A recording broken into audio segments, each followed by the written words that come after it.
Halo semuanya, perkenalkan nama saya Putri Dwiningsih dengan NIM 2310112243.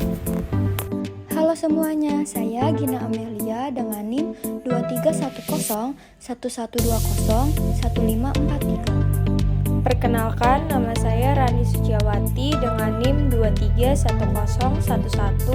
231011200940. Perkenalkan, nama saya Hamsatul Alia dengan NIM 231011201253. Perkenalkan, nama saya Imam Rosidin dengan NIM 231011200949. Perkenalkan, nama saya Norafli Saputra dengan nomor induk mahasiswa 231011201552.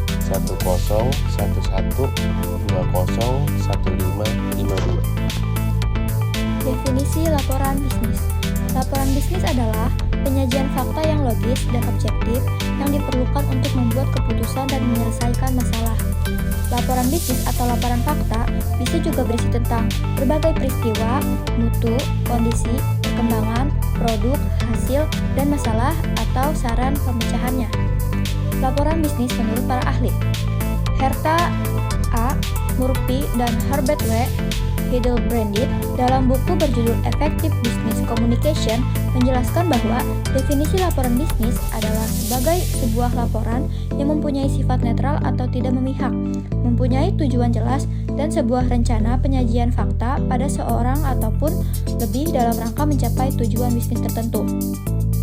Sedangkan menurut Hemstreet dan Betty menyampaikan dalam buku berjudul Business Communication mendefinisikan laporan bisnis adalah suatu pesan yang bersifat objektif, tersusun dengan teratur yang dipakai guna memaparkan informasi dari antar bagian instansi ke instansi atau lembaga yang lainnya, guna membantu dalam pengambilan keputusan ataupun pemecahan sebuah masalah. Kemudian ada laporan bisnis bagi perusahaan. Laporan bisnis digunakan perusahaan untuk biasanya yang pertama, mengawasi dan mengendalikan operasional. Yang kedua, menerapkan kebijakan dan prosedur perusahaan. Yang ketiga, memenuhi kewajiban hukum seperti laporan pajak dan ketenagakerjaan. Yang keempat, mencatat dan mendokumentasikan kinerja perusahaan. Yang kelima, menjadi dasar analisis dan pengambilan keputusan. Dan yang terakhir, mendukung pencarian dana dan pembukuan bisnis baru seperti proposal penjualan. Selanjutnya ada penggolongan laporan bisnis. Penggolongan laporan bisnis dibagi menjadi dua macam. Yang pertama menurut fungsinya. Menurut fungsinya ada laporan informasi dan juga laporan analitis. Kalau laporan informasi itu memberikan informasi tentang perkembangan, mulai dari progress report, interim report, dan juga quarterly report. Sedangkan kalau laporan analitis itu memuat fakta, analisis, penafsiran, kesimpulan, dan juga rekomendasi. Lalu yang kedua, ada menurut subjeknya. Maksud menurut subjeknya ini adalah berdasarkan asal departemennya. Departemen akuntansi kah, periklanan, kredit, pembelajaran, asuransi, pemasaran, ekonomi, produksi, personalia, dan lain sebagainya. Lalu yang ketiga, menurut formalitasnya. Menurut formalitasnya ada laporan formal dan juga laporan non formal. Laporan formal ini identik dengan laporan yang cukup panjang, lebih dari 10 halaman, di mana di dalamnya itu membahas masalah yang cukup kompleks. Sedangkan kalau laporan non formal itu penjelasannya cukup singkat, kurang dari 10 halaman, dan di dalamnya berisi informasi yang cukup sederhana. Lalu yang keempat, menurut jenisnya. Ada 4 laporan yang dibagi menurut jenisnya. Laporan memorandum, laporan surat, laporan cetakan, dan juga laporan formal. Lalu yang kelima, menurut frekuensi. Ini ada laporan berkala dan juga ada laporan khusus. Laporan berkala itu disusun rutin, harian, bulanan, semesteran, maupun juga tahunan. Sedangkan kalau laporan khusus itu dibuat untuk situasi tertentu atau kejadian unik, misalnya saat terjadinya krisis. Yang keenam, menurut keasliannya, ada laporan otoritas, sukarela, swasta, dan juga laporan publik yang dibagi menurut keasliannya. Laporan otoritas itu disusun berdasarkan permintaan atau mandat resmi.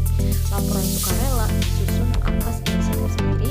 Laporan swasta dibuat oleh perusahaan swasta. Laporan publik dibuat oleh lembaga pemerintah, misalnya sekolah, rumah sakit,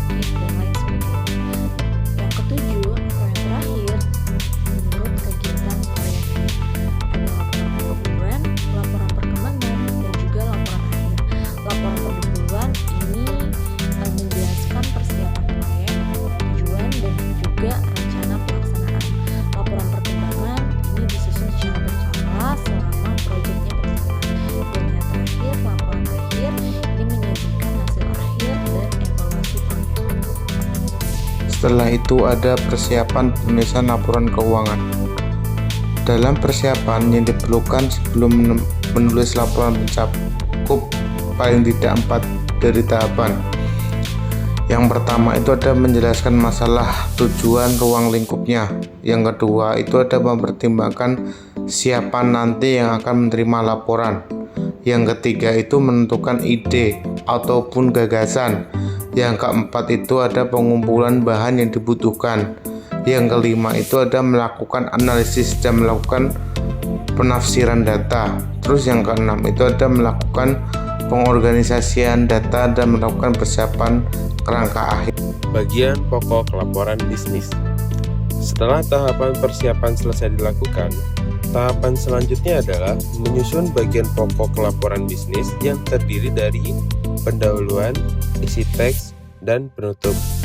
Sebagai berikut. A. Pendahuluan. Seperti laporan pada umumnya, bagian awal laporan bisnis adalah bagian pendahuluan.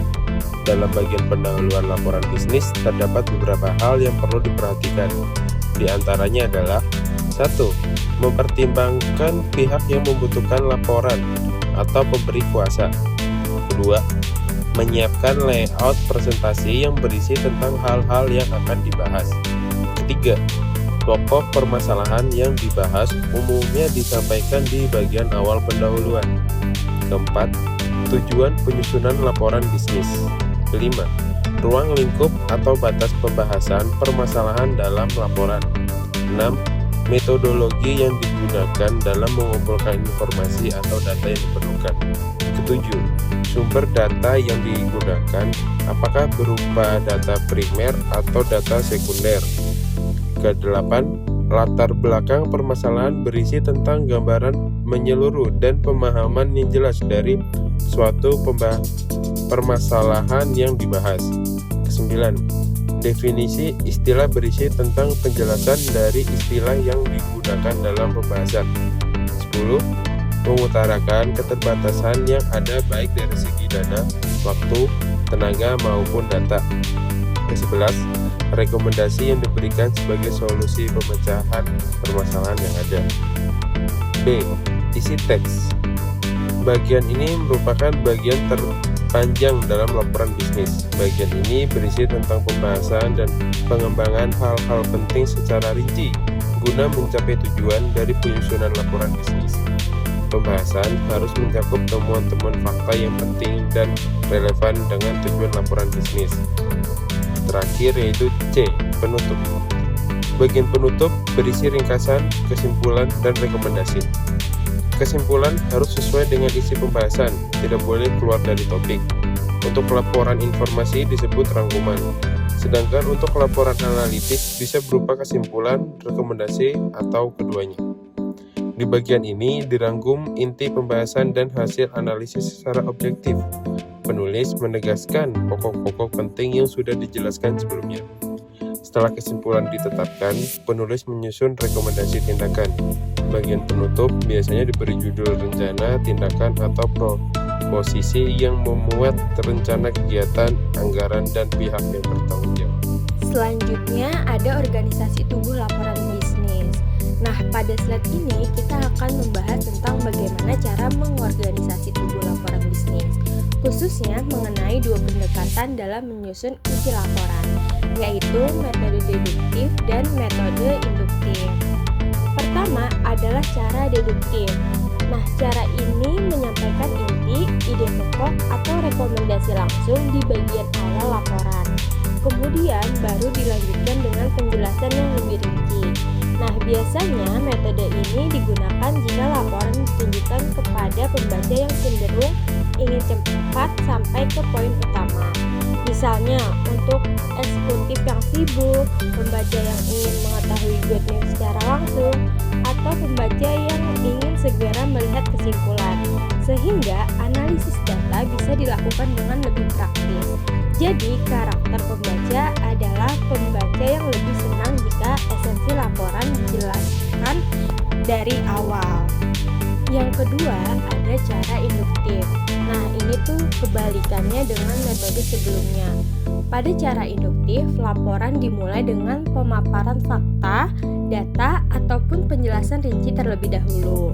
Kemudian baru ditarik kesimpulan dan rekomendasi di bagian akhir.